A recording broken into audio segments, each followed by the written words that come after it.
Sometimes you look at a couple and you just think they've got it all figured out. That's how folks felt about Mark and Elena Vance. They lived in a nice little cul-de-sac in Raleigh, North Carolina. Mark was a project manager for a construction firm, always wearing a crisp shirt, always talking about blueprints and deadlines.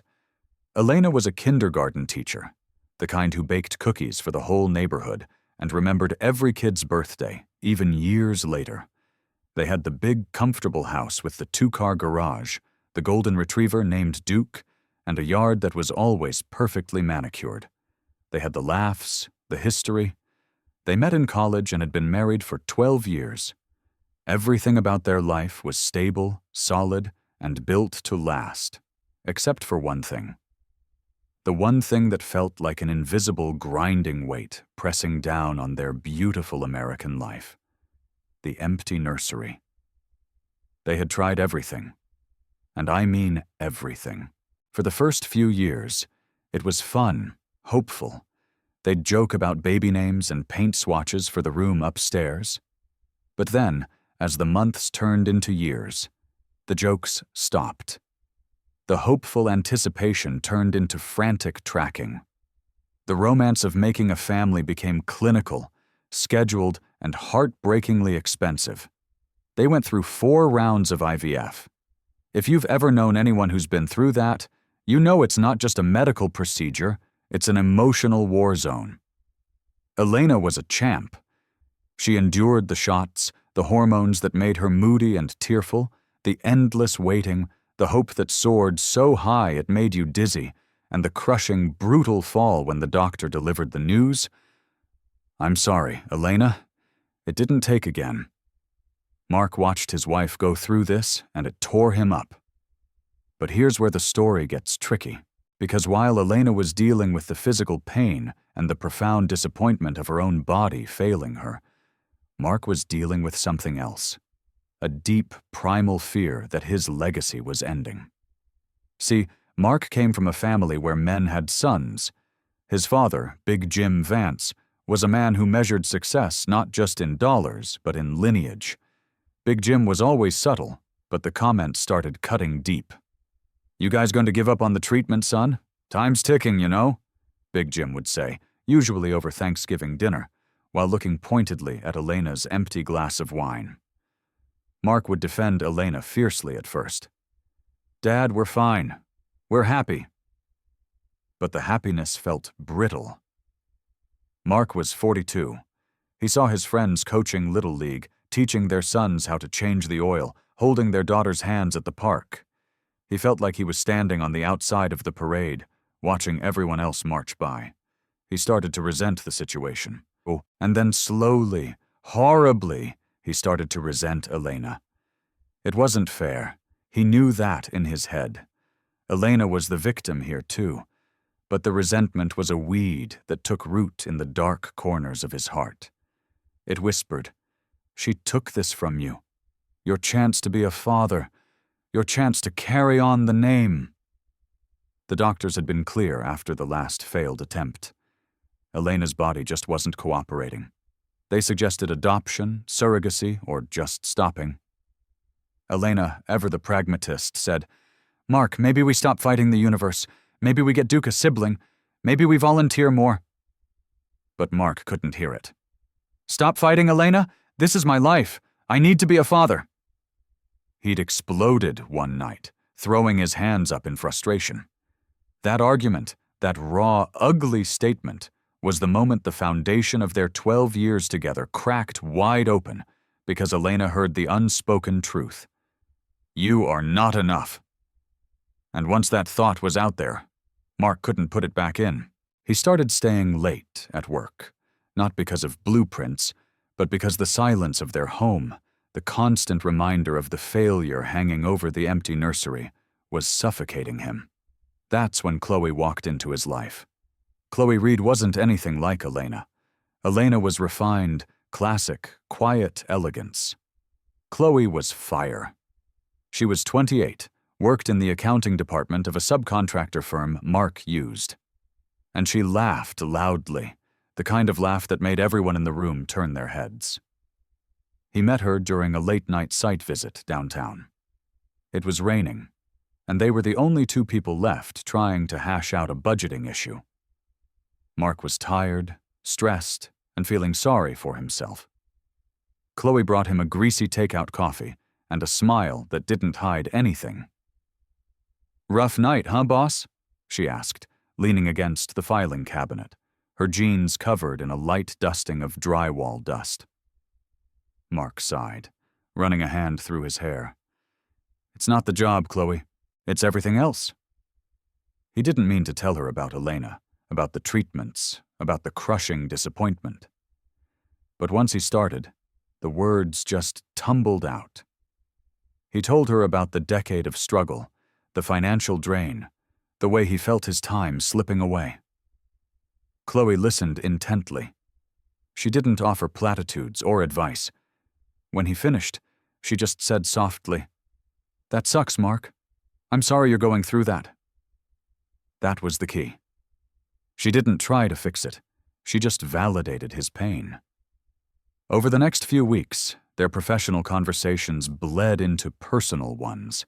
They started grabbing quick lunches. Mark found himself looking forward to her texts. Chloe was easy. She didn't carry the weight of their shared history. She didn't remind him of failure. And she was clear about what she wanted. Chloe had grown up fast. She wanted stability, a family, and she wasn't afraid to say it. One evening, after a particularly grueling meeting, Mark drove Chloe home. They sat in his F-150 in front of her apartment complex, the rain drumming softly on the roof. "My dad always told me the greatest thing a man could do was build something that lasted," Mark confessed, staring out the windshield. "I feel like I've built a great career, a great house. But it's all temporary without a kid." Chloe turned to him, her eyes serious. "Mark, you're a good man. You'd be an amazing father. Don't let your past dictate your future." And right there, in that moment of weakness, fueled by self-pity and a desperate need for validation, Mark leaned over and kissed her. It was clumsy, hesitant, and absolutely world-shattering for him. It was a release of all the tension he'd been holding on to for years. The affair started almost immediately, and with a feverish intensity. Mark felt alive again, but it was an ugly, desperate kind of vitality. He told himself it wasn't about sex. It was about potential. It was about finding the one thing Elena couldn't give him. He developed a masterful double life. He was meticulous. He kept his phone locked, his work hours erratic, and he always came home smelling like his office cologne, not Chloe's cheap, sweet perfume. Elena, meanwhile, was trying to mend their marriage. She noticed the distance, the coldness, but she attributed it to the grief of the failed IVF. She suggested a couple's retreat, a trip to the mountains. "I just need to focus on work right now, honey," Mark would say, his stomach churning with guilt. But the guilt wasn't strong enough to stop him, because 6 months into the affair, Chloe delivered the news that Mark had secretly, selfishly been waiting for. They were having dinner at a dimly lit Italian restaurant in a part of town Mark knew Elena would never venture to. Chloe was unusually quiet, picking at her pasta. "What is it, Chloe? Something wrong with the budget reports?" he asked, trying to sound casual. She pushed her plate away and looked him straight in the eye. Her face was pale, but there was a flicker of something triumphant in her expression. "Mark," she whispered, leaning forward, "I'm pregnant, 3 months along." The world tilted. Mark's immediate reaction wasn't fear or panic. It was pure, unadulterated elation. A rush of adrenaline so strong it almost made him dizzy. "I did it. I'm going to be a father." Then the cold, hard reality slapped him across the face. "Elena." He stared at Chloe, speechless. "Are you sure? I mean, absolutely sure?" Chloe rolled her eyes. "Yes, Mark. I saw the ultrasound today. There's a tiny little heartbeat, and it's definitely yours." She reached across the table and placed her hand on his. "Look, I know this changes everything. I know you have a wife, a life, but I'm keeping this baby, Mark. I want you in his life." His heart hammered against his ribs. This was it. The moment he had dreamed of, but in the most catastrophic context imaginable. He had to choose the stable, loving, childless life with Elena, or the chaotic, uncertain, but fertile future with Chloe and his biological child. For Mark, the choice wasn't really a choice. His obsession with fatherhood had overridden his decency, his loyalty, and his love for Elena. He couldn't walk away from his son or daughter, not after everything. He took a deep breath, the smell of garlic and red wine suddenly sickening. "We'll figure this out, Chloe," he said, trying to sound like a man in control, though his hands were shaking. "I'm going to tell Elena I need to leave her." The logistics of telling Elena were a nightmare he couldn't face. He rehearsed the speech a dozen times in his truck. "It's not you, it's me. I need to be a father. I can't live with the regret." He decided he couldn't just drop the bomb about the pregnancy immediately. He had to soften the ground first. He had to create distance. For the next 2 weeks, Mark became unbearable at home. He snapped at Elena over trivial things, the way she loaded the dishwasher, the volume of the TV. He created tension where there had only been quiet companionship. He was trying to make her angry enough to push him away, to make the inevitable separation feel mutual, less like a betrayal. Elena, bless her heart, tried to hold it together. "Mark, what is going on? We need to talk. We are destroying this marriage," she pleaded one evening as he stood by the front door, keys in hand, ready to rush out to another fake work meeting. He didn't look at her. "There's nothing to talk about, Elena. I'm tired. I'm tired of this house. I'm tired of the pressure. I need space." And then one Friday evening, Mark came home earlier than usual. Elena was in the kitchen humming softly, making his favorite chili. The scent of cumin and paprika filled the air, a scent that suddenly felt like a cruel reminder of the comfort he was about to shatter. He walked into the kitchen, his heart pounding like a drum solo.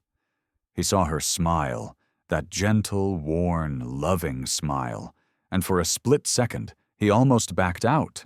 He almost threw himself at her feet and begged for forgiveness. But then he remembered the ultrasound image Chloe had sent him. A fuzzy, grainy picture of a tiny blob that represented everything he had ever wanted. He cleared his throat. "Elena, sit down." She stopped stirring the chili, her hand hovering over the pot. She saw the rigid posture of his shoulders, the flat, dead look in his eyes. Her smile vanished. "What is it, Mark? Did someone get laid off?" He didn't sit. He needed to stand to feel grounded. "No, it's about us, Elena. I can't do this anymore." She slowly set the spoon down. "Do what? The marriage? The house? What are you talking about?" "The life," he said, the words tasting like ash. "The life we have. I know we love each other, but this isn't enough for me. I need more." Tears immediately welled up in her eyes, but she didn't let them fall. Elena was tough. "More what, Mark? A bigger house? A faster car? We can talk about that." He shook his head, looking away from her face, focusing instead on the pristine stainless steel of the refrigerator. "I need a family, Elena. A real family. And you? You can't give that to me." The silence in the kitchen was so profound it hurt Mark's ears. He heard the clock ticking in the living room, the low hum of the refrigerator, the ragged sound of Elena taking a sharp intake of breath. When she spoke, her voice was low, shaking, and utterly devoid of emotion. "You're blaming me, Mark, after everything we went through. The doctor said it was bad luck, that it was nobody's fault." "It doesn't matter whose fault it is," he snapped, his voice rising, desperate to end the pain quickly. It's the reality. I'm 42 years old. I'm watching my chance slip away. I need to be a father, Elena. And I found someone who can give me that. That was the bomb, the betrayal, the admission. Elena didn't cry. She didn't scream. She just looked at him with an expression of such cold, searing hurt that it made Mark finally look down in shame. "You cheated on me," she stated. It wasn't a question. It was a verdict. "Yes," he mumbled. "But it wasn't just physical, Elena. She's pregnant. I'm going to have a child." The shock finally hit her. Her knees buckled slightly, and she grabbed the edge of the counter to steady herself. "Pregnant," she repeated, the word alien and sharp. "You destroyed our marriage, our life, everything we built, for a baby you haven't even met." "For my child," Mark corrected, lifting his chin, trying to sound firm.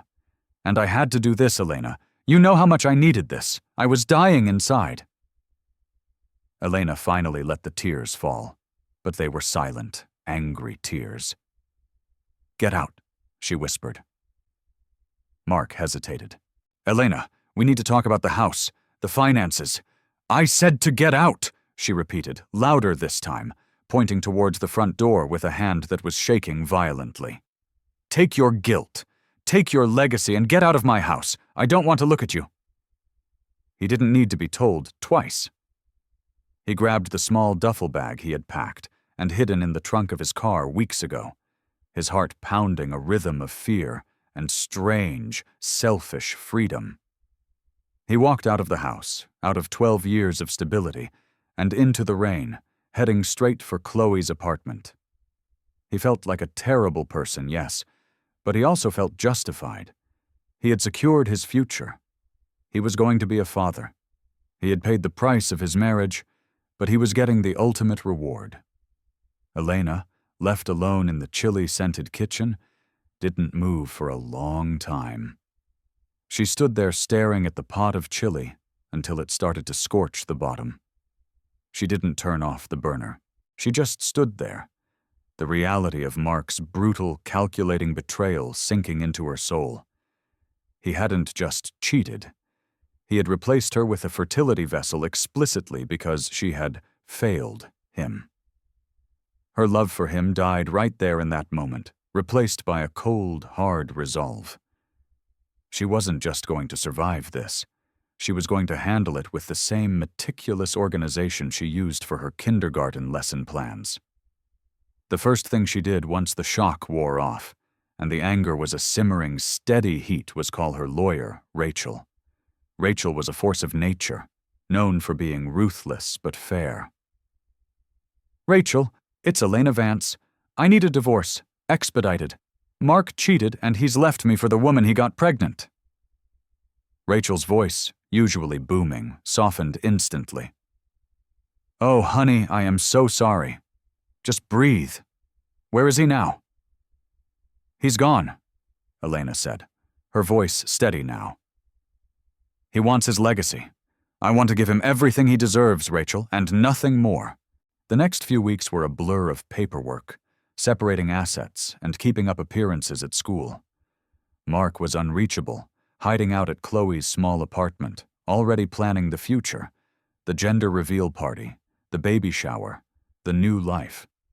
He was ecstatic, convinced he had made the right, albeit painful, choice. He had a son coming. He was sure of it. He finally called Elena, sounding stressed but excited. "Elena, I need to officially tell you about the baby. It's due in 4 months. We need to finalize the divorce quickly so I can start supporting them." Elena listened patiently, her lawyer's advice ringing in her ears. "Be calm. Let him talk. Don't show your hand." "I understand, Mark," she said, her tone neutral. "I've instructed Rachel to move quickly. I want this done." Mark sounded relieved. "Thank you, Elena. I know this is hard, but you'll be fine. You're strong." He had no idea how strong she was about to become. The pregnancy was proceeding normally for Chloe. Mark was obsessed, attending every doctor's appointment, buying every gadget. He envisioned a life of throwing baseballs, teaching responsibility, and finally earning his father's full respect. Chloe, sensing Mark's absolute devotion to the idea of fatherhood, started becoming more demanding. She insisted on a bigger apartment, a new car, and a significant financial commitment before the baby even arrived. "We need financial security, Mark. I'm going to be a full-time mom," she insisted. Mark, blinded by the promise of the child, agreed to everything. He was withdrawing huge amounts from his joint accounts, draining their savings to set up this new family unit. Rachel saw the transactions. "He's hemorrhaging money, Elena. We need to file for temporary support and an injunction against further asset movement immediately." "Wait," Elena told Rachel, a strange, calculating expression on her face. "Let him spend a little more. Let him commit fully. I want him to feel absolutely locked into this new life before we pull the rug out." "Pull the rug out?" Rachel asked, raising an eyebrow. "Yes. You see, Mark is obsessed with this being his child, his bloodline, his legacy. That is his entire motivation for destroying our marriage," Elena explained, her voice sharp with suppressed emotion. "I want that fact to be undeniable when the time comes." The baby was due in early January. Mark and Chloe decided they needed to be absolutely certain of the baby's health. And maybe, just maybe, satisfy Mark's deep-seated need for control. They decided on an early private DNA test right after the birth, just for their peace of mind. It was a cold, crisp morning in mid-January when Chloe gave birth to a healthy, beautiful baby boy. Mark was ecstatic. He was there for the birth, sobbing openly as he held his son for the first time. "Look at him, Chloe. He's perfect. He has my nose," Mark whispered, overwhelmed. Chloe smiled tiredly. "He's beautiful, Mark." 2 days later, following their pre-arranged plan, Mark collected the necessary samples for the private DNA test. It was just a formality, a silly little ritual for an over-anxious first-time father. He wanted to frame the results, a definitive piece of paper proving his success, his fatherhood. He dropped the kid off at the lab on his way to work that afternoon, already planning the announcement. He was going to call his father Big Jim and finally, hear the pride in his voice. The results were supposed to take 3 days. Those 3 days were the happiest of Mark's life. He was sleeping at the hospital, running errands for Chloe, talking constantly about his son, little Mark. On the 3rd day, Mark checked his email early in the morning. The subject line was generic: DNA test results, case 4598B. He clicked it open, still buzzing from the excitement of holding his newborn son just hours before. He scanned the document, looking for the bold percentage, 99.99%. But the number he saw wasn't 99.919%. The number was 0%. Mark stared at the screen, blinking rapidly, convinced his eyes were playing tricks on him. He scrolled down, looking for an error, a footnote, anything that could explain the impossible result. The conclusion was stark, printed clearly under the heading Paternity Index. Exclusion. Mark Vance is excluded as the biological father of the child. He read the sentence 3 times, each reading stripping away a layer of his reality. His chest tightened. He couldn't breathe. This wasn't possible, Chloe had assured him. This baby was the entire reason he had blown up his life, betrayed his wife, and ruined his reputation. He snatched up his phone and called the lab, his voice thin and panicked. "I think there's been a mistake. Case 4598B. The results are wrong. They have to be." The lab technician was calm, professional, and utterly dismissive of his distress. "Sir, all samples are run twice for verification. The results are definitive. The tested male subject is not the biological father." Mark hung up, his mind spinning into chaos. If he wasn't the father, then who was? And why had Chloe lied? The realization crashed over him. Chloe hadn't been looking for a father. She had been looking for a provider, a stable, desperate man who would accept the child without question because he was so starved for fatherhood. He looked down at his hands, realizing the monumental, unforgivable mistake he had made. He had left the woman who loved him, the woman who had stood by him through years of pain, for a lie. He had traded his stable life for a baby that wasn't his, and a woman who was a manipulative stranger. He grabbed his keys and drove straight to the hospital, his mind a whirlwind of anger, humiliation, and terror. He burst into Chloe's recovery room. She was sitting up, scrolling through her phone, looking perfectly serene. "Mark, you're here early," she chirped. He slapped the printed DNA report down on the bedside table. The paper rattled loudly. "Explain this, Chloe," he demanded, his voice dangerously low. Chloe's face went white. She glanced quickly at the paper, her eyes widening as she saw the word exclusion. "Mark, I don't know what that is," she stammered, trying to snatch the paper away. He grabbed her wrist, his grip tight. "Don't lie to me. This baby isn't mine. Who is the father? Tell me." "It was just a mistake, Mark. Please. It was a one-time thing before we got serious." "I thought you were the father," she pleaded, tears immediately springing to her eyes, though Mark could tell they were tears of fear, not remorse. "A one-time thing? You let me destroy my marriage, move out of my home, empty my savings, all for a one-time thing?" Mark roared, ignoring the nervous nurse who peeked her head in the door. Chloe pulled her arm away, clutching the baby protectively. "We can still make this work, Mark. You love the baby. He needs a father. He needs you." "He needs his father, Chloe, whoever that poor fool is," Mark spat, the betrayal burning hotter than any passion he had ever felt for her. "I am done. You are on your own." He turned and walked out of the hospital room, leaving Chloe sobbing hysterically behind him. He didn't look back at the crib, didn't look back at the little boy he had so desperately wanted to be his son. He got back into his truck, the scent of antiseptic and newborn baby quickly replaced by the acrid smell of burnt rubber as he sped away.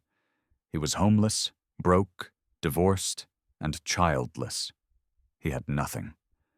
The first person he thought of was Elena, the one person he had trusted, the one person he had destroyed. He needed her. He needed the stability, the comfort, the silent forgiveness he hoped she might still harbor. He drove straight back to the house in Raleigh, the house that was no longer his. He pulled up to the familiar cul-de-sac. The yard was still perfect. Duke, the golden retriever, was barking happily behind the fence. He walked up to the front door and knocked, his heart full of desperate, pathetic hope. Elena opened the door. She was dressed in her teaching clothes, a sensible sweater and khakis. But her eyes were different. They were cold, clear, and utterly unforgiving. "Mark," she said without surprise, "I was expecting you." "Elena, please," he began, trying to push past the shock of seeing her.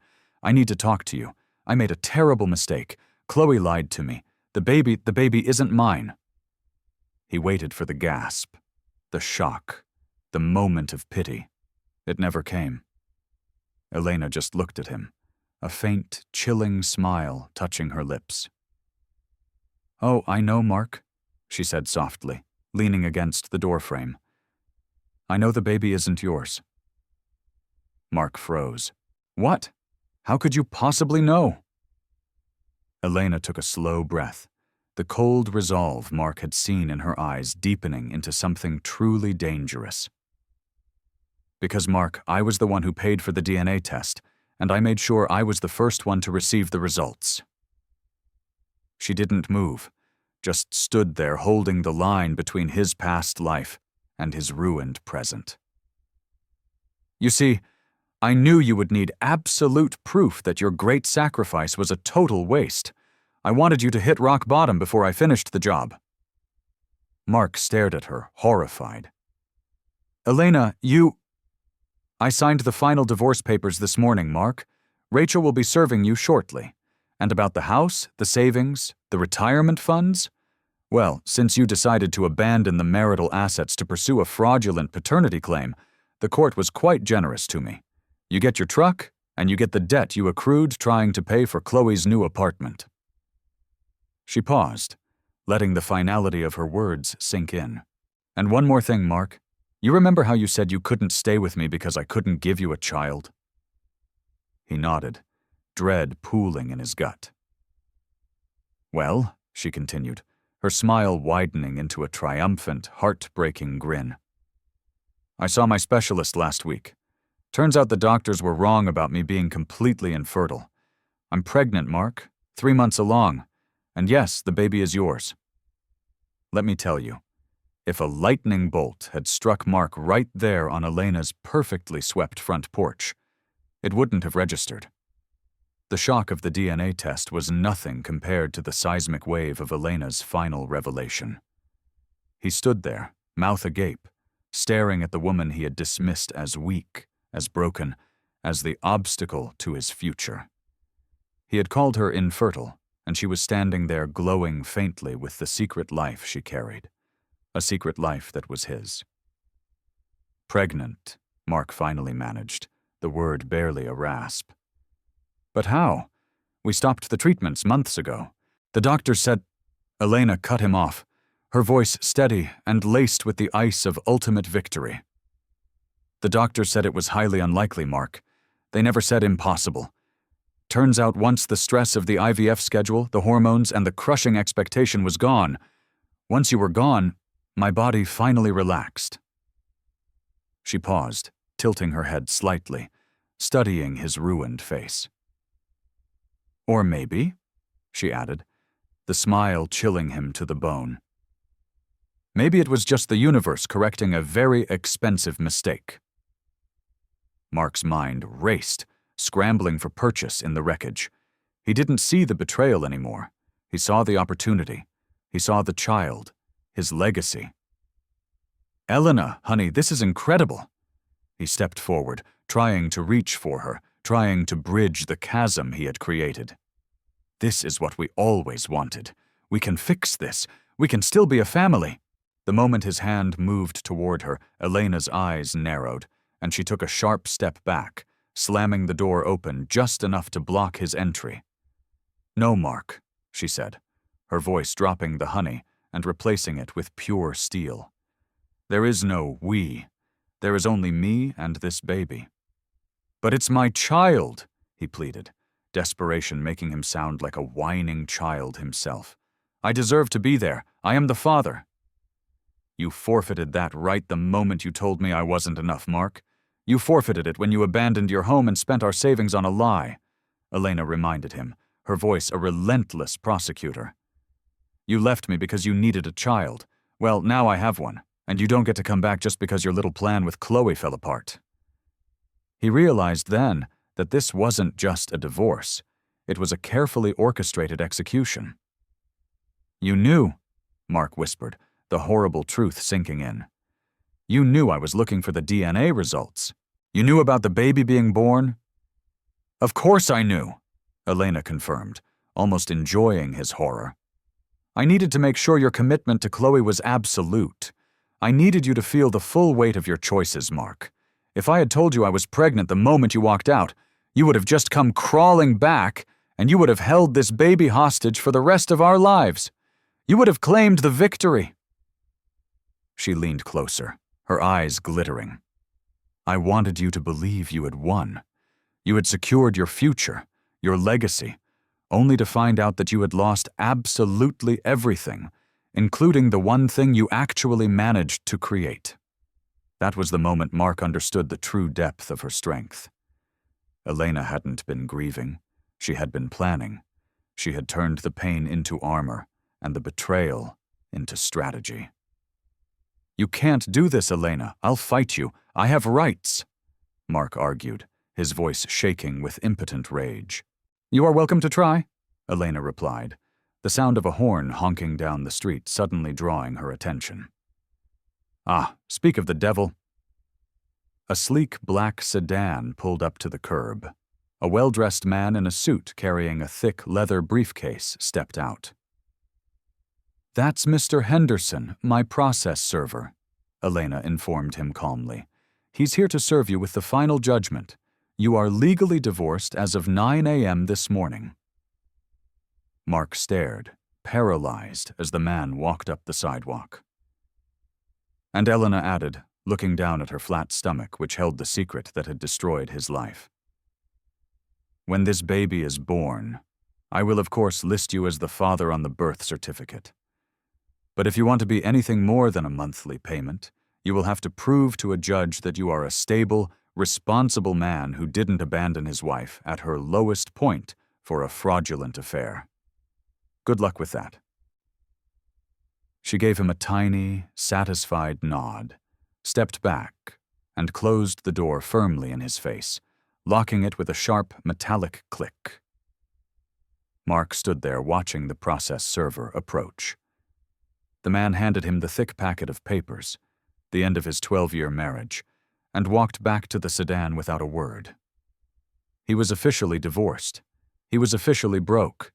He was officially the father of a baby he couldn't touch. Mark didn't go back to Chloe's place immediately. He couldn't face her. Instead, he drove to the construction site where he used to be the project manager. It was Saturday, and the place was deserted. He sat in his truck, surrounded by the skeletal frames of buildings he had helped erect, feeling like a derelict structure himself. He opened the divorce papers. Elena and Rachel had been thorough. Every asset was meticulously detailed. Due to his abandonment and the documented evidence of him draining joint accounts to fund Chloe's lifestyle, which Rachel had clearly tracked, the judge had awarded Elena the house, 90% of the savings, and all retirement accounts. Mark was left with his F-150 and the debt from the new lease he had co-signed for Chloe's apartment, a debt he now had to cover alone. He called his father Big Jim Vance, hoping for some shred of support, some validation. "Dad, I'm divorced," Mark choked out, trying to sound strong. Big Jim's response was predictably blunt. "Yeah, I heard. Elena called me. She sounded like she finally grew a spine. What's this nonsense about some other woman and a baby that wasn't yours?" Mark explained the DNA test, the betrayal, the humiliation. He expected sympathy. "So, let me get this straight," Big Jim said slowly. "You threw away a good woman, our family house, and every penny you saved for a lie, and you came back with nothing." "But Dad, Elena is pregnant with my child. I'm finally going to be a father," Mark pleaded, clinging to the only good news. There was a long silence on the line. "Mark, you're 42 years old, son. You acted like a teenager chasing a bad idea. You don't get to destroy your home and then demand to walk back in just because the prize you threw it all away for turned out to be counterfeit. Elena is right to protect that child from your recklessness." Big Jim hung up. Mark was truly alone. He had to go back to Chloe's. He had left his few belongings there, and he needed to end this chapter completely. When he arrived, the small apartment was a disaster zone. Chloe was holding the baby, screaming into her phone at someone. She looked haggard, the triumphant glow gone, replaced by pure, exhausted panic. When she saw Mark, her tears renewed. "Mark, thank God. You can't leave us. I told my mother you were just having a bad day." He didn't raise his voice. He felt hollowed out, empty of rage, only filled with a cold, clear focus. "Chloe, I need my things, and I need to talk about the apartment lease," he stated, stepping over a pile of dirty laundry. "The lease? Mark, you can't back out. I need stability for our son," she insisted, holding the baby tighter. "He is not my son, Chloe, and we both know it," Mark said, pointing to the paperwork still sitting on her coffee table. "And since I am now penniless and have a new child on the way that I actually have to support, I can't afford this lease. You need to find the biological father and deal with this yourself." Chloe's face crumpled. "You bastard! You promised! You said you wanted a family." I wanted my family, Chloe, not yours. You used me, and I was stupid enough to let you, Mark retorted, gathering his shirts. You manipulated a desperate man's weakness. I hope you got everything you wanted out of the experience because you're not getting another dime from me. He left Chloe screaming curses and threats after him. He drove away, pulling his truck over a few miles down the road, finally breaking down. He didn't cry for Elena. He cried for the incredible, irreversible stupidity of his own actions. He had been so blind, so obsessed with a singular goal, that he had failed to see the treasure he already possessed. The next morning, Mark found a cheap, temporary rental near the outskirts of Raleigh. A sad little studio apartment that smelled faintly of mold and regret. He needed a job fast. He had been a project manager, but his reputation was suddenly toxic. Word travels fast in the tight-knit construction community in North Carolina, especially when a divorce involves a spectacular public failure. He called his old firm. His boss, a man named Arthur, who had known him for 15 years, was sympathetic, but firm.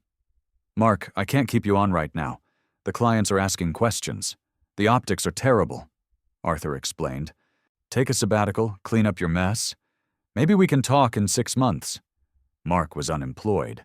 His only focus now was the baby Elena carried. He contacted a low-cost family lawyer named Mr. Vargas, a man whose office looked as tired and desperate as Mark felt. Mr. Vargas, I need to establish paternity rights immediately, Mark explained, laying out the timeline. The affair, the divorce, Elena's pregnancy revelation, and the immediate cutoff. Vargas listened, chewing thoughtfully on the end of a cheap ballpoint pen. Mr. Vance, you have a strong case for paternity, obviously, but the custody situation is going to be brutal. She has a strong case for sole custody based on abandonment and emotional distress during the pregnancy. I just want to be involved, Mark insisted. I want to see my child. We will file for visitation and co-parenting, Vargas promised. But she has the upper hand right now, Mr. Vance. She's stable, employed, and she didn't run off with a woman who lied about carrying his child. She waited for you to crash and burn before she told you the truth. Vargas leaned forward. She didn't just want a divorce, Mr. Vance. She wanted revenge, and she executed it perfectly. The legal battle began in earnest. It wasn't about money anymore. It was about access. Elena, guided by Rachel, was a fortress. She communicated only through her lawyer, and every decision was calculated to maximize Mark's pain and minimize his involvement. She filed a restraining order, not against physical proximity, but against harassment and unexpected contact. Mark couldn't just show up at the house or the school. He started sending gifts, small, expensive baby items, hoping to show his commitment. Elena returned every single box, unopened, with a note from Rachel. All communication and financial support must be funneled through the court-mandated temporary support agreement. Mark was ordered to pay a significant amount in temporary support, calculated based on his previous income. Even though he was now unemployed, he had to liquidate the last of his meager assets just to meet the payments. 4 months passed in a haze of job applications, legal filings, and agonizing loneliness. Mark felt the cold reality of life without Elena. The constant warmth, the stability, the invisible support system she provided.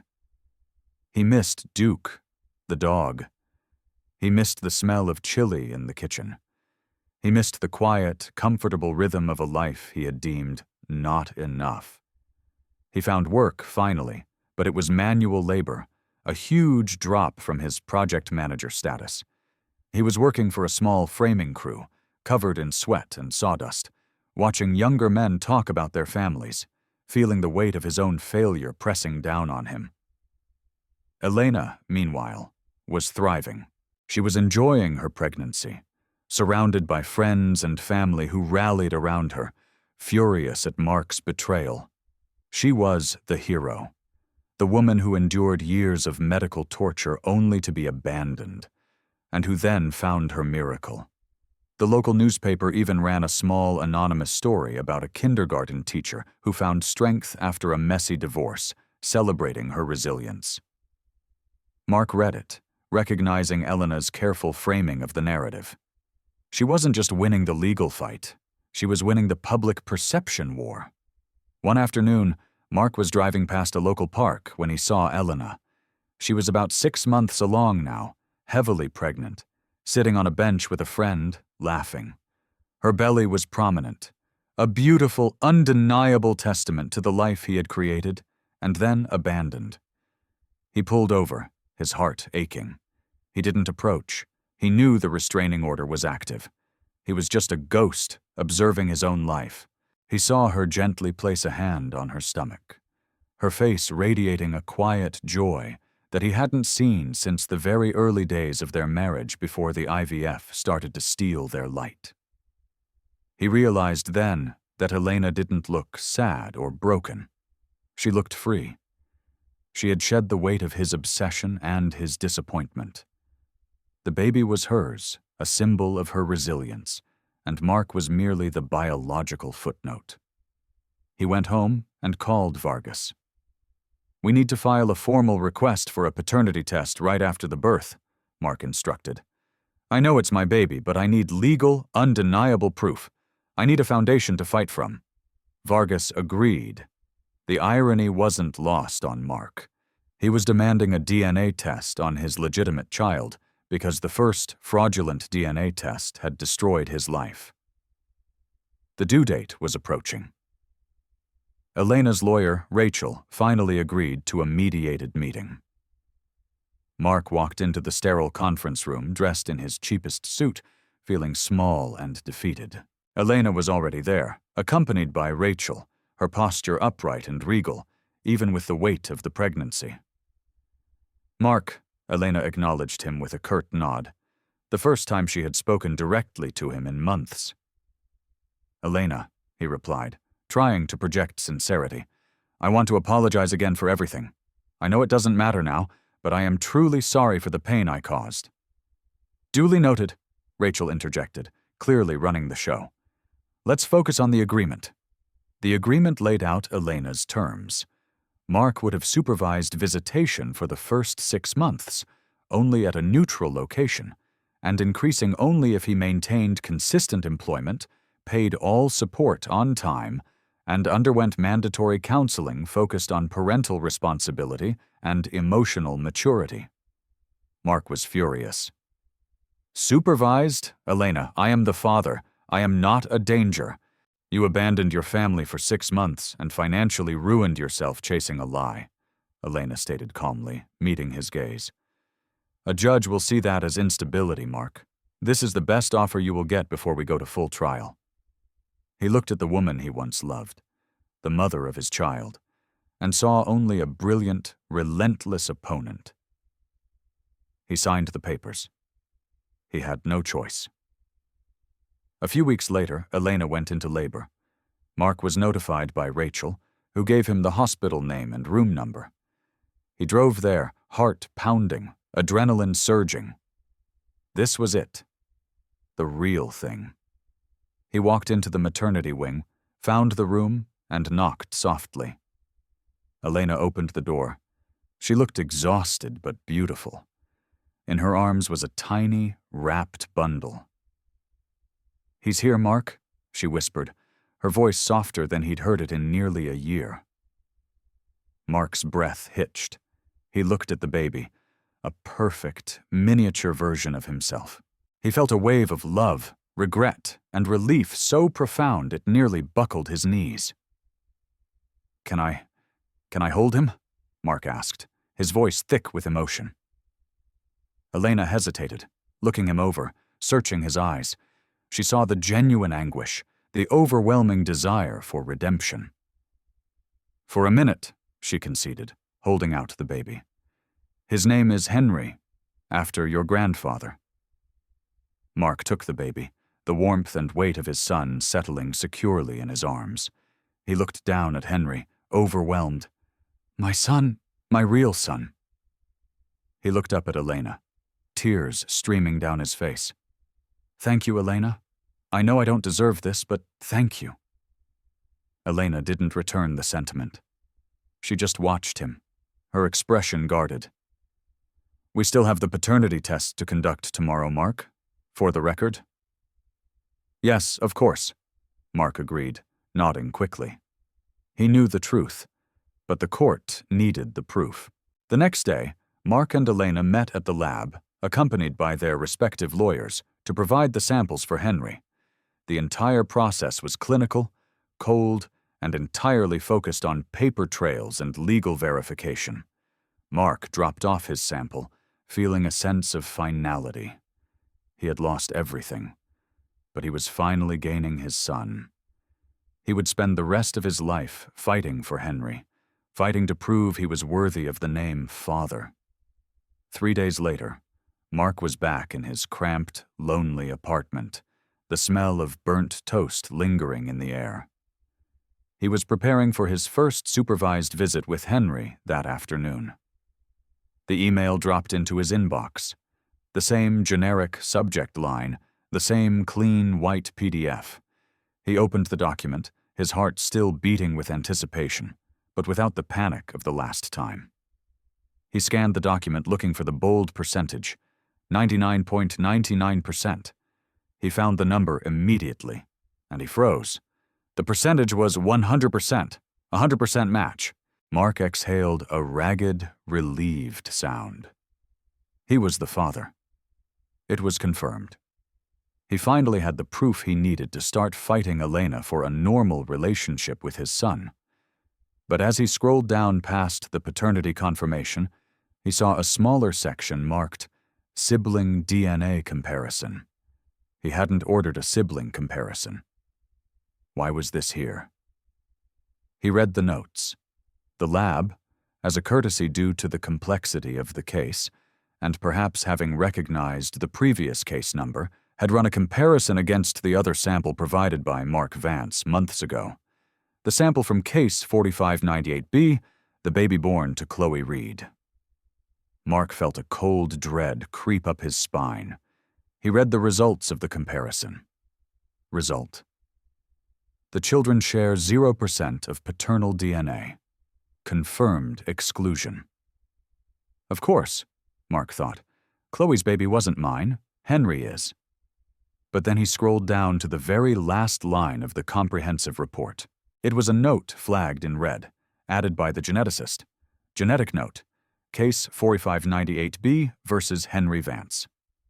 While the tested male subject, Mark Vance, is excluded as the father of Case 4598B, the children show a high degree of maternal DNA sharing, 99.99%. Mark read the sentence 3 times. Maternal DNA sharing. The baby Chloe carried and the baby Elena carried shared the same mother.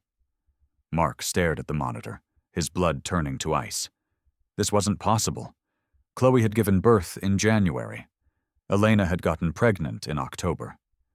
He reread the analysis, his hands shaking so violently he almost dropped his cheap coffee mug.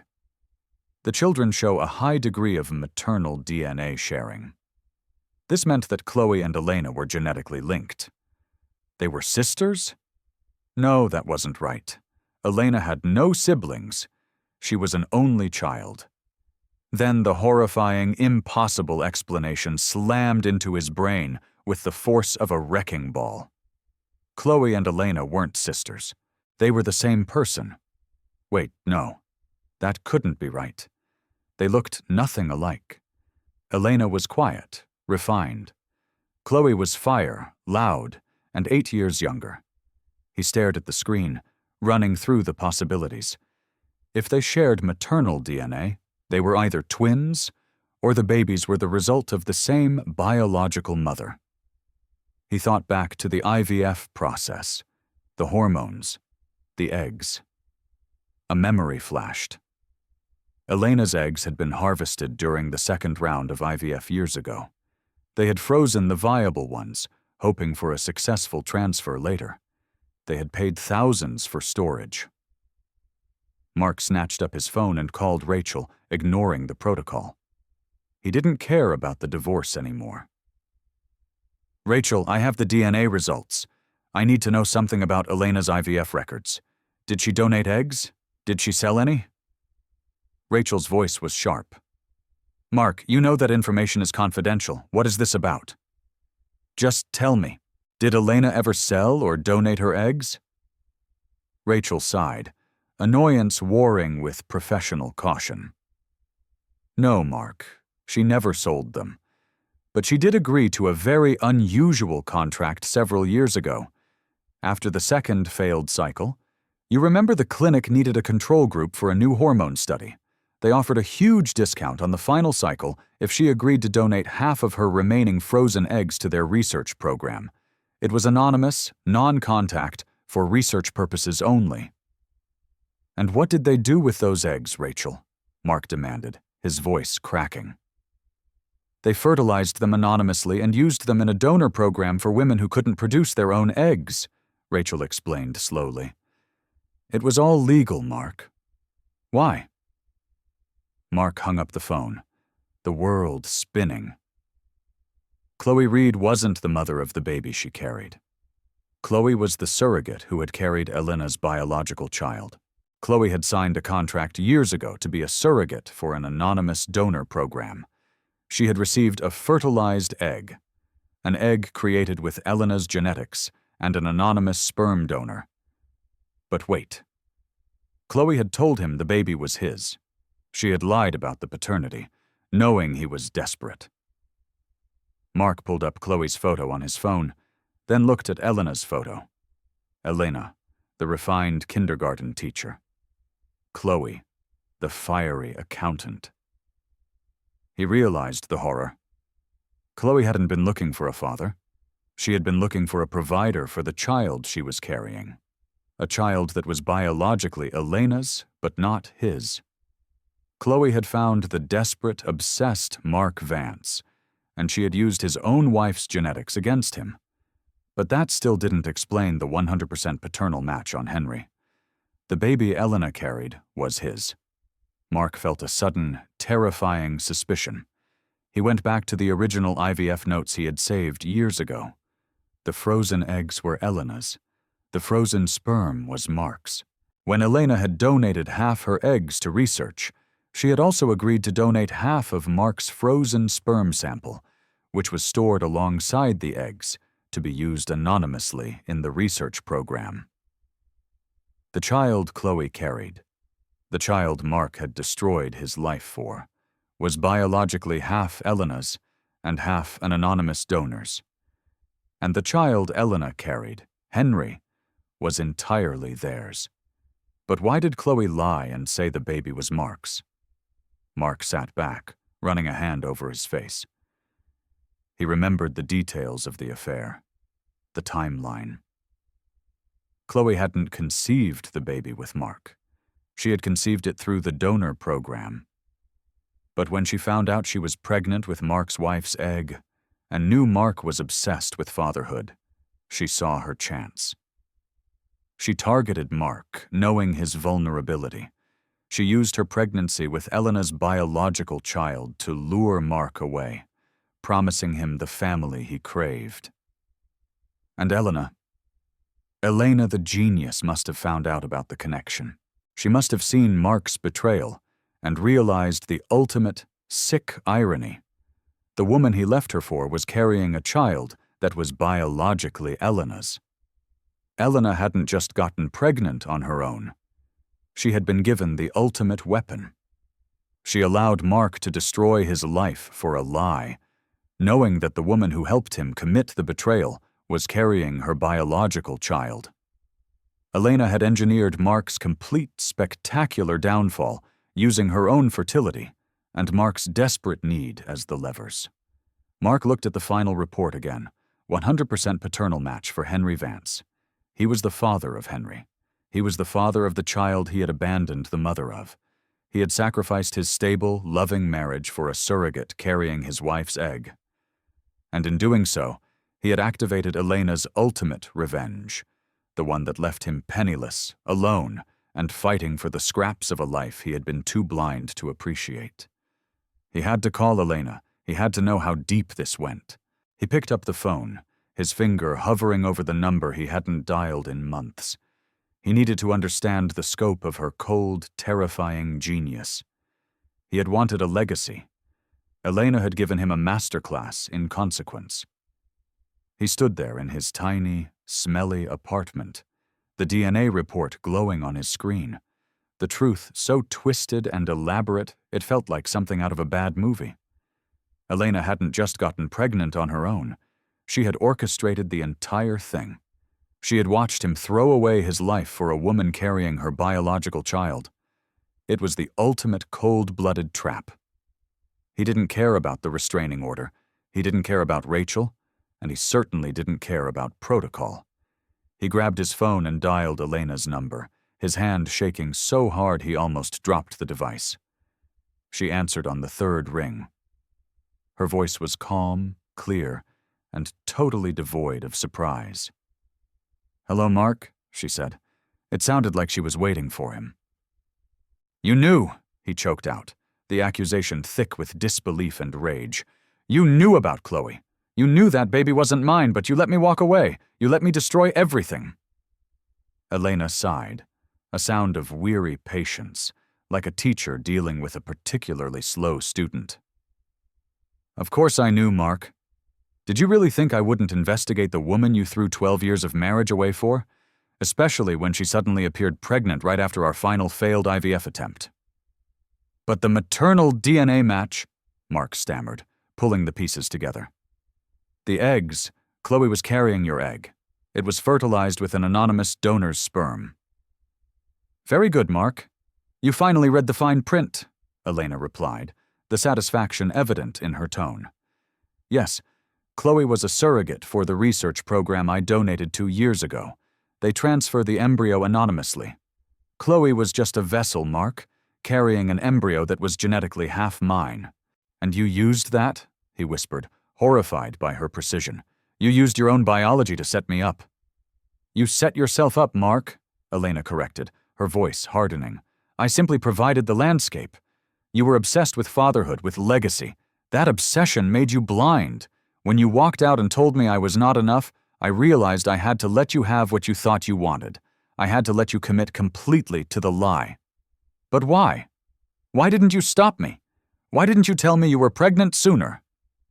"Because if I had told you the moment you walked out, you would have come back instantly, claiming your rightful place as the hero," Elena explained, her logic chillingly clear. "You would have forced me through a pregnancy filled with your anxiety, your guilt, and your constant presence. You would have taken ownership of Henry before he was even born. You would have claimed the victory you didn't earn." She paused, letting the silence drive the point home. "I needed you to be completely isolated. I needed you to be financially reckless and legally indefensible. I needed you to hit rock bottom with Chloe, believing you had secured your future, only to find out it was a complete and utter waste. I needed the court to see that you abandoned your home and your wife for a fraudulent claim. That, Mark, is what gives me sole custody. That is what protects Henry from your instability." The sheer scope of her planning, the patience, the cold calculation, left Mark breathless. He had dismissed her as emotional, as weak, as the victim. He had been so terribly wrong. "You are punishing me," he said finally, the rage draining away, leaving only defeat. "No," Elena countered flatly. "I am protecting my son. And yes, Mark, I am also enjoying the consequences of your actions. You wanted a legacy? You got one. You are the father of 2 biological children who share a mother, but you have access to neither of them." He heard the faint cry of Henry in the background. It was a sound of life, of hope, and it was utterly out of his reach. "I will fight you for Henry," Mark vowed, clutching the phone. "I expect nothing less," Elena said, the challenge clear in her voice. "But you should know, Mark. Rachel has already filed for a psychological evaluation based on your impulsive and financially devastating decisions over the last 9 months. Good luck explaining that to the judge from your new job stacking lumber." She hung up. The dial tone buzzed loudly in the small studio apartment, echoing the emptiness of his life. The next few weeks were a brutal, grinding reality. Mark was now officially the father of Henry Vance, but the court treated him like a dangerous stranger. His lawyer, Mr. Vargas, was fighting a losing battle against Rachel's meticulous documentation. Mark's job on the framing crew was physically exhausting. He worked 10-hour days in the North Carolina heat, his hands calloused and raw, his suit-wearing past feeling like a distant, ridiculous dream. Every paycheck went straight to support payments, leaving him with barely enough for rent and gas. His supervised visits with Henry were the only things keeping him tethered to reality. They took place every Saturday morning at a sterile, brightly lit visitation center downtown. A social worker sat just 3 feet away, meticulously documenting every interaction. The first time he held Henry at the center, Mark tried to connect, tried to be the doting father he had fantasized about for years. "Hey, buddy," Mark whispered, adjusting the soft blanket. "I'm your dad. I promise I'm going to make this right." The social worker scribbled something on her notepad. The visits were agonizingly short, just an hour and a half. Mark spent the time walking the baby, singing terrible off-key lullabies and trying to memorize the exact shade of Henry's eyes. He felt a profound, aching love for his son, but it was a love steeped in failure and regret. Elena never came to the exchange. Henry was dropped off and picked up by a friend or a family member, a deliberate barrier designed to prevent any spontaneous contact or emotional appeal. The psychological evaluation that Elena had requested was humiliating. Mark had to sit in a therapist's office and explain in painful detail why he had abandoned his life for a woman who was carrying his wife's biological child. "I was desperate, doctor," Mark confessed, leaning forward. "I felt like my time was running out. I thought Elena had failed me, and then Chloe offered me a way out, a chance to be a father without the pain of the past. And when you discovered the paternity was false, what was your immediate reaction?" the therapist asked, her pen hovering over her pad. "Rage, humiliation, and then desperation to get back to Elena," Mark admitted. "I realized I had destroyed the one good thing in my life for a phantom."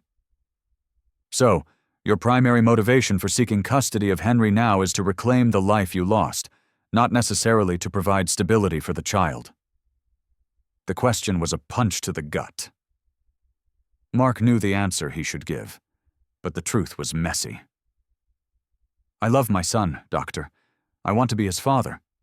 But yes, I also want to rebuild what I broke." The therapist's report, when it reached the court, was damning. It didn't call him dangerous, but it characterized him as emotionally immature, impulsive, and prone to poor judgment driven by an overriding personal agenda. This report, combined with the clear evidence of abandonment and financial recklessness, Rachel had submitted bank statements showing thousands of dollars spent on Chloe's apartment and car before the divorce was finalized, gave Elena an almost ironclad case for sole legal and physical custody. Meanwhile, Mark was still dealing with the fallout from the Chloe situation. She hadn't disappeared. She was still living in the new apartment Mark had co-signed the lease for, and she was refusing to move out or pay rent. He called her, trying to appeal to her basic decency, which he knew was a fool's errand. "Chloe, I can't afford this anymore. I have court-mandated support for Henry. You need to find a way to pay the rent or move out, or you'll ruin my credit." Chloe screeched over the phone. "You promised me stability, Mark! You promised this was our family! You owe me for wasting my time!" "You lied to me about the paternity of the baby," Mark roared. "The baby still needs stability, and you're the only one on the lease," Chloe retorted, triumphant. Mark was now legally and financially bound to support 2 women and 2 children, one biological son he barely saw, and one biological son of his wife carried by his mistress, whom he was still paying rent for. It was a perfect hell. He went to Mr. Vargas. "We have to break that lease. I'm drowning." Vargas shook his head. "Chloe has leverage, Mark. We can fight it, but it will cost more in legal fees than the remaining rent. Mark was trapped. He was paying for Elena's revenge and Chloe's manipulation simultaneously. His one last hope was his father, Big Jim. Mark drove the 2 hours to his parents' farm outside of Asheville, a place he hadn't visited since before the divorce. Big Jim was fixing a fence post, sweat staining his familiar plaid shirt. He didn't look up when Mark pulled his dusty F-150 into the driveway. "Took you long enough," Big Jim grunted, driving a post deeper into the clay soil. "Dad, I need help," Mark pleaded, standing awkwardly by the truck. "I'm broke. I can't keep up with the support payments and the debt. I'm going to lose my job if I keep taking time off for court." Big Jim finally stopped, leaning on the fence post, his eyes hard and unwavering. "I hear you're paying rent for the woman who lied to you. That true?" "Yes, Dad. She trapped me." "You walked right into the cage, Mark. No one forced you," Big Jim said dismissively. "You came here looking for a bailout. I won't do it." "But Henry, your grandson, I need to be a part of his life." Big Jim's expression softened slightly, a flicker of pain crossing his face. "I know, and I see him, Mark. Elena brings him over once a month. She's not preventing us from seeing him. She's just preventing you." Mark was stunned. "Elena brings Henry here, but she won't even talk to me." "She's protecting the boy, Mark, and frankly, I don't blame her," Big Jim stated, picking up his hammer again. "She knows Henry needs a family history. She's making sure the Vance name is known to him, even if the father is a fool. She's a good woman, Mark. A damn good woman. The best thing you ever had, and you pissed it away chasing a ghost." Big Jim delivered the final blow. "You wanted my respect? You earn it back by handling your own mess. You pay your debts. You fight for your son legally on the merits without running home to Mommy and Daddy for cash." He turned back to the fence. Mark was dismissed. He drove back to Raleigh, the silence in the truck heavier than ever. He was truly alone. Elena had not only defeated him, she had turned his own family against him. The custody hearing was scheduled for the end of the month. Mark knew the cards were stacked against him.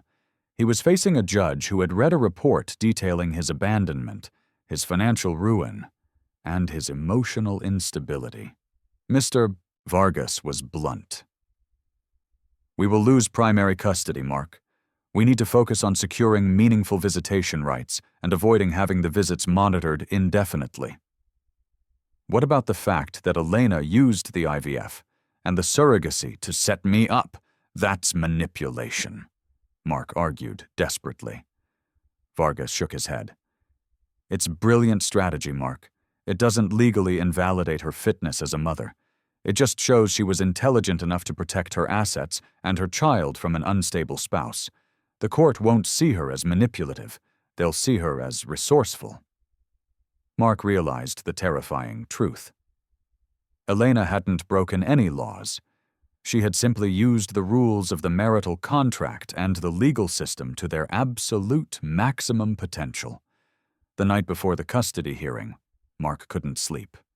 He sat in his tiny apartment, looking at the faded picture of Elena and him on their honeymoon. 12 years younger, ridiculously happy. He had been given everything, and he had thrown it away for an idea that turned out to be biologically his wife's setup.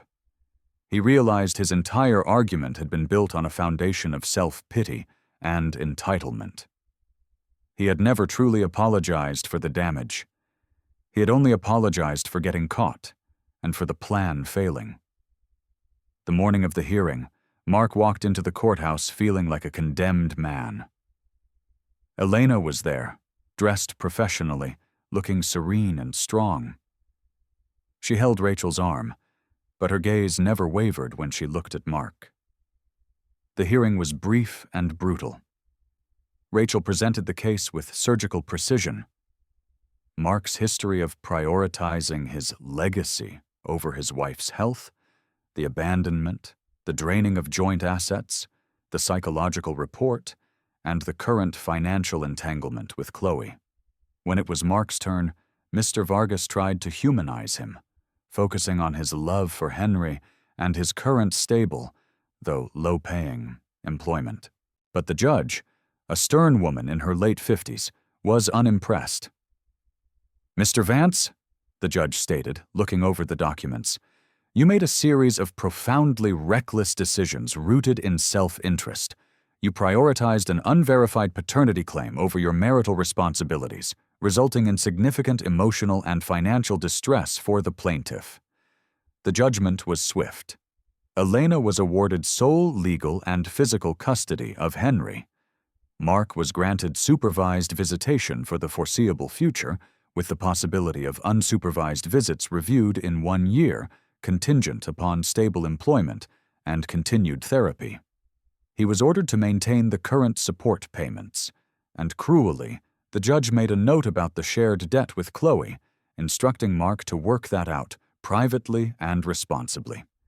Mark had lost completely. He walked out of the courtroom a divorced, broken, marginalized father. He stood on the courthouse steps, watching Elena walk out with Rachel, their heads together, already discussing the next steps for Henry's education funds. He knew he couldn't just accept this. He had to show Elena he was still fighting, not for himself, but for Henry. He went home and called Vargas. "We need to file an appeal. I need to get Henry out of supervised visits." "Mark, we just lost," Vargas sighed. "I know, but I have to prove to Elena that I'm not going anywhere. I have to prove I've changed." Mark started working double shifts, saving every penny. He paid off the debt he owed his parents from an old college loan just to show Big Jim he was serious. He was meticulous about his therapy sessions. He was rebuilding his life, piece by painful piece, not for Elena, but for the hope of Henry. 6 months crawled by. Mark was still on the framing crew, but he had secured a promotion to foreman, a small step back toward management. He was stable. He was paying the bills. He was still seeing Henry under supervision, enduring the stifling presence of the social worker. One Saturday, during a supervised visit, Mark was bouncing Henry on his knee, making him giggle. The social worker, Mrs. Patterson, smiled faintly, the first genuine positive reaction he had received. "He's a beautiful baby, Mr. Vance," she noted. "He is," Mark agreed, looking at his son. "He's everything I ever wanted." Later that day, Mark received a surprising text message. It wasn't from Rachel, it was from Elena. "We need to talk. Not lawyers, just us. Meet me at the park where we used to walk Duke. Tomorrow, 10 a.m. Mark stared at the text. It was the first direct contact she had initiated in over a year. He knew it was dangerous. It was likely another trap. But the chance to talk to her outside the sterile confines of the court was too much to resist. He showed up at the park the next morning, heart pounding. Elena was already there, sitting on a bench near the oak tree where they used to tie Duke's leash. She wasn't pregnant anymore, and she looked strong and healthy. "Thank you for coming, Mark," she said as he approached. "Why the meeting, Elena? Is this about the appeal? Because I'm filing it next week." Elena shook her head. "No, it's about Henry. And it's about seeing if you've actually changed or if you're just playing a role for the court." She looked him over, noting his work boots, his worn jeans, the exhaustion etched around his eyes. "You look different," she observed. "You look tired, but you don't look desperate." "I am tired," Mark admitted. "I lost everything, Elena, everything I built. I realize now that the biggest mistake wasn't sleeping with Chloe. It was leaving you because I blamed you for our bad luck. I was cruel, and I was wrong." It was the first truly honest and comprehensive apology he had ever given, without the caveat of the failed DNA test or the blame on Chloe. Elena nodded slowly. "I appreciate the honesty, Mark, but apologies don't fix years of pain.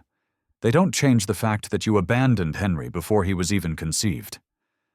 "I know," he said softly. "I'm not asking for forgiveness. I'm asking for a chance to be a real father to Henry.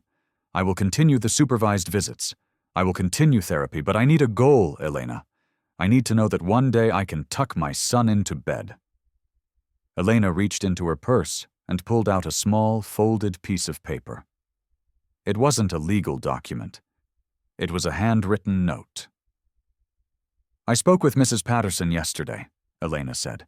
"She noted that your engagement with Henry has been consistent and appropriate. She recommended lifting the supervision requirement for short, public visits." Mark felt a surge of hope. "Does that mean—" "It means I'm willing to try," Elena interrupted. "But not because the court is forcing me, because I'm deciding that Henry deserves a stable father, if one is available. And I'm starting to believe that maybe, just maybe, the man who destroyed my life is finally gone, replaced by the man who is willing to work for his son." She handed him the note. It was a schedule. "This is the new visitation schedule. Unsupervised visits, 2 hours every Sunday afternoon at a neutral public location. You take him to the zoo, the park, the library. You don't bring him to your apartment. You don't try to pump him for information about my life. You just be his father." Mark stared at the paper, tears blurring the ink. It was a lifeline. "Thank you, Elena. I won't let you down." "If you let me down, Mark," Elena warned, her eyes turning cold again, "I will not hesitate to put Henry back into supervised visits and fight you for the rest of his childhood. Do you understand?" "I understand," he affirmed, clutching the schedule. "Good. Now there is one last thing," Elena said, standing up.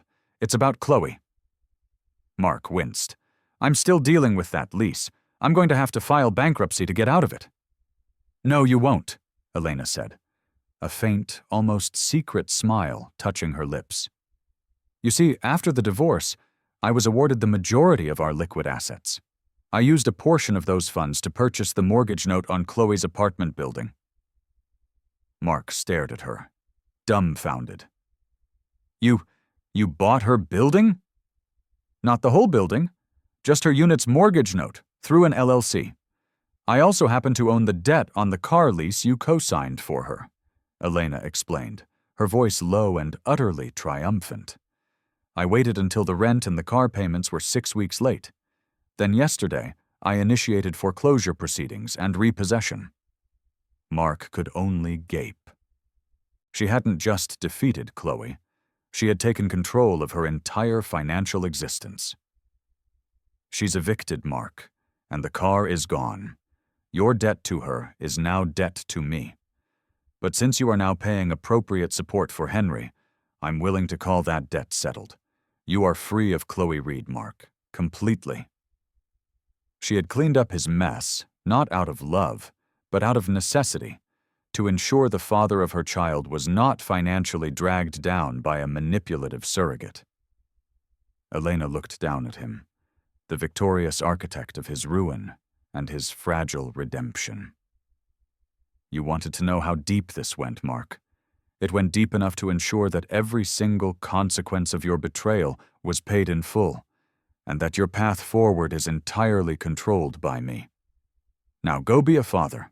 She turned and walked away, leaving Mark standing alone in the park, holding the schedule that represented his meager second chance, knowing that the woman he had underestimated was the most formidable force he would ever encounter. He had spent years fighting for a legacy. He was now fighting for the right to hold his son's hand, a right entirely dependent on the grace of the woman he betrayed. The game was over. Elena had won, and Mark's long road to redemption was just beginning. The silence after Elena hung up was heavier than any construction material Mark had ever lifted. He stood in his cramped kitchen, holding the schedule that represented his meager, fragile future. He didn't file the appeal. He didn't call Vargas. He knew deep in his gut that fighting Elena was not only futile but counterproductive. She had given him a thread of hope, and he dared not snap it. The very next Sunday, Mark showed up at the designated park precisely 5 minutes before the scheduled time. Elena was there, sitting in her SUV, Henry secured in his car seat. The exchange was strictly businesslike. Elena spoke only to give instructions. "He's had his bottle. He needs his diaper changed in an hour. Be back at exactly 4:15 p.m. Mark nodded, taking Henry's carrier. The feeling of holding his son alone, without the cold, watchful eyes of a social worker, was intoxicating. It was real. He spent those 2 hours walking Henry around the Raleigh Rose Garden, talking nonsense, pressing the baby's tiny hand against his rough cheek. For those 120 minutes, Mark was simply a father, unburdened by debt, divorce, or deceit. When he returned Henry precisely at 4:15 p.m., Elena simply checked the diaper bag, looked at her watch, and drove away. No praise, no forgiveness, just compliance. This became Mark's life.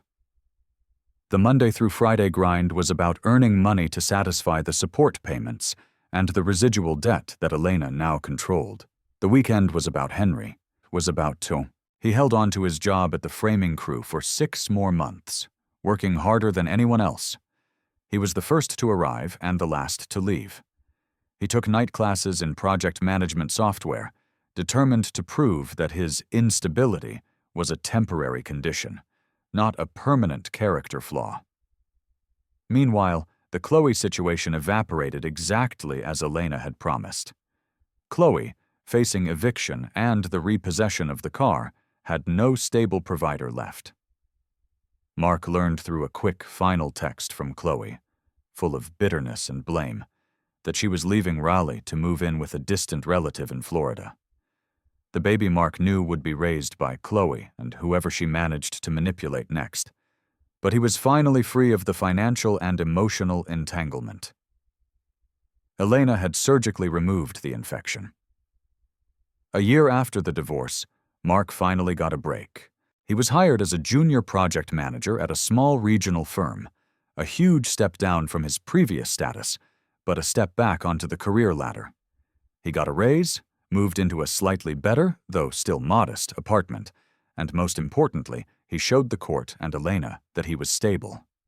At the 1-year review, Mark, Elena, and their lawyers met again. Rachel presented a file detailing Mark's consistent payments, his clean record, and the positive reports from his therapist. Elena, looking at Mark across the table, finally offered a small olive branch. "I agree to move to extended unsupervised visitation," she stated, her voice formal. 4 hours every Sunday and 1 weeknight dinner, provided he remains current on all obligations. Mark wanted to shout with relief, but he simply nodded.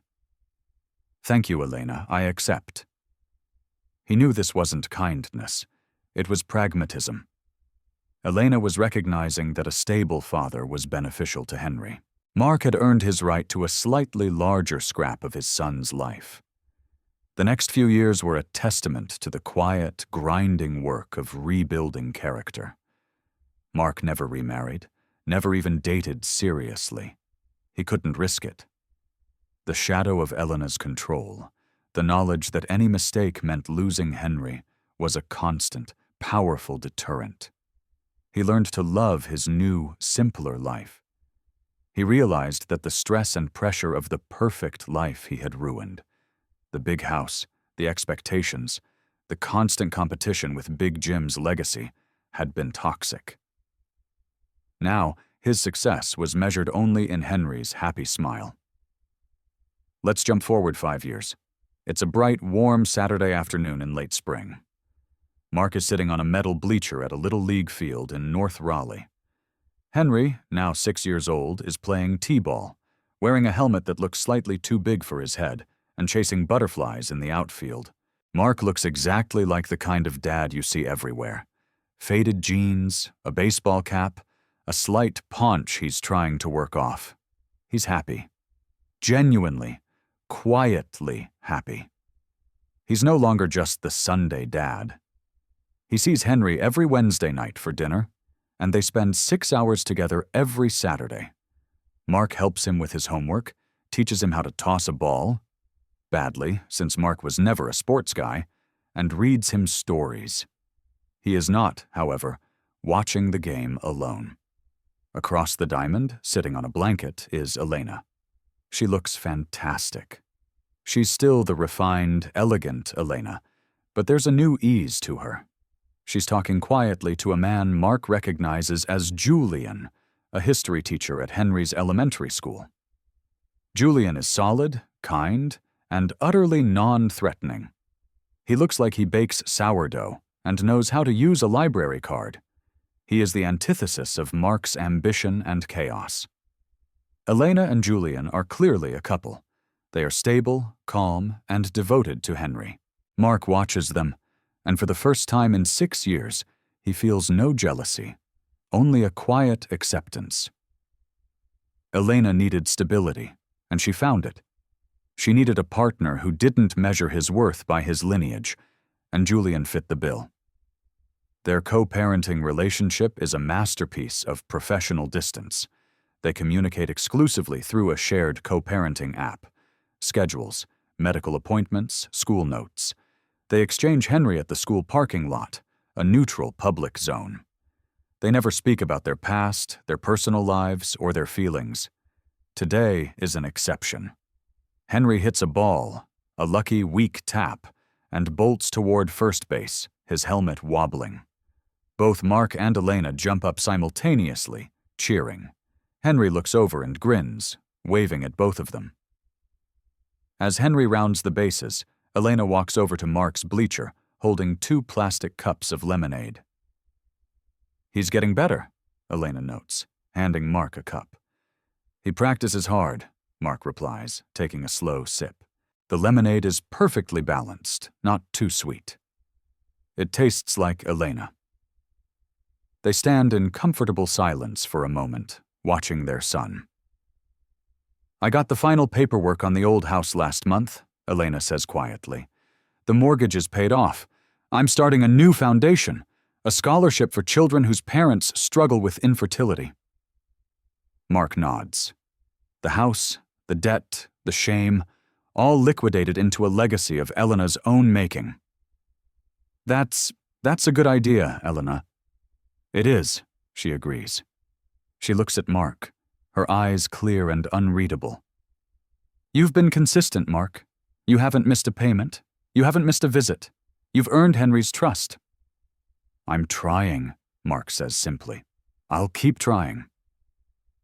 Elena turns back to the field, her expression softening as Henry crosses home plate. "I still hate you for what you did, Mark," she says, her voice low, meant only for him.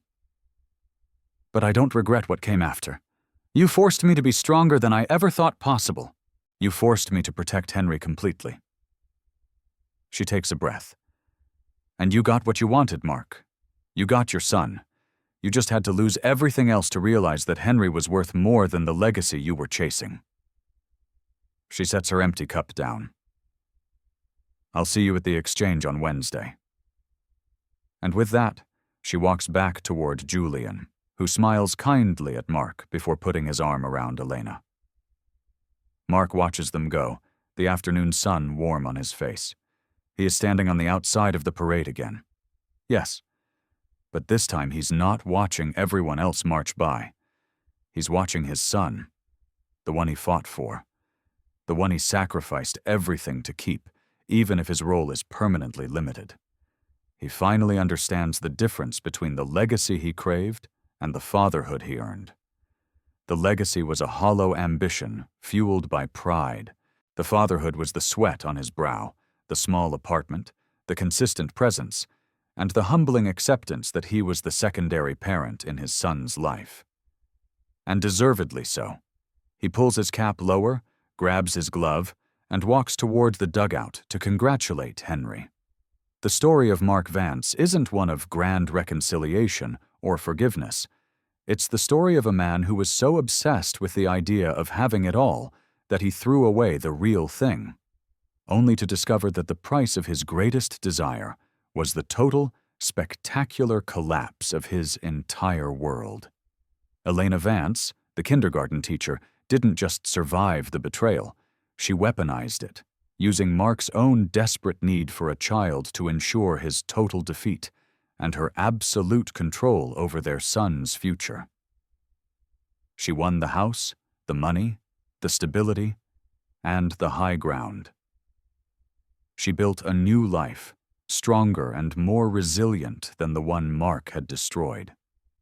Mark got his son, Henry, but he forever lives on Elena's terms, a permanent reminder that the most dangerous person in the room is often the one you dismissed as weak.